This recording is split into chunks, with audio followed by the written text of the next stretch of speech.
Sebenarnya pada pendapat saya lah, dari segi kekangan masa ni kena pandai. Kena pandai menguruskan diri.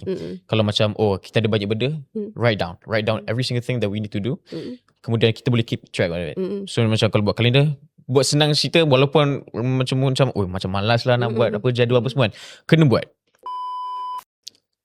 Bila ada jadual ni, kita boleh keep track. Timestamps, okay. Pukul 8 pagi dah start kelas. 8 sampai 12 dah start kelas. Lepas tu lunch adalah dalam masa 1 jam. Dalam masa 1 jam nak pergi makan dekat mana? Nak buat sendiri ke? Nak buat macam mana ke? Buat homework ke? So pembahagian masa adalah sangat-sangat penting, sangat penting. Lagi-lagi untuk pelajar-pelajar uni. Lagi-lagi kalau macam sangat-sangat aktif, bukan saja kelas, malah co-curriculum, banyak curriculum dalam 2-3. Kemudian ada, saya juga bekerja part time di kampus saya. Buat apa? So basically jadi saya kerja part time sebagai management assistant di salah satu bangunan di kampus, dipanggil MSU Union.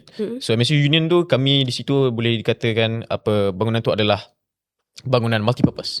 So di situ pelajar boleh study, basically macam bangunan multipurpose ni as in macam kat situ pelajar-pelajar sudah boleh study. Pada masa yang sama ada juga room-room yang khas yang boleh ditempah. Jadi kali tu kami ada menjagalah tugas-tugasan kami dari segi daripada menjaga kebersihan, menjaga bilik-bilik. Okay, basically MSU Union ni kami facilities, department facilities kami ada 2 tanggungjawab.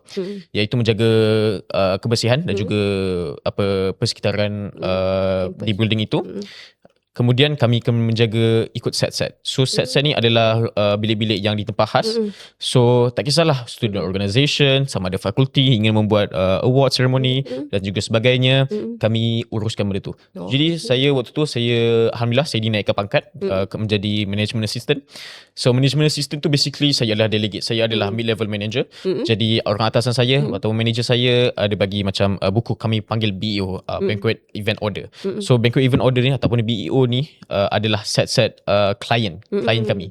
So basically kami adalah klien. Mereka kalau nak book tu ada yang free, ada yang kena bayar. Tapi mostly memang kena bayar. Sebab kami akan sediakan meja, kami sediakan kerusi, kami sediakan lampu, kami sediakan event management macam tu lah. Banyak sangat. So macam lagi-lagi kalau macam dinner apa semua kena stay lewat malam. So saya mid-level manager. So saya ada tim bawahan saya.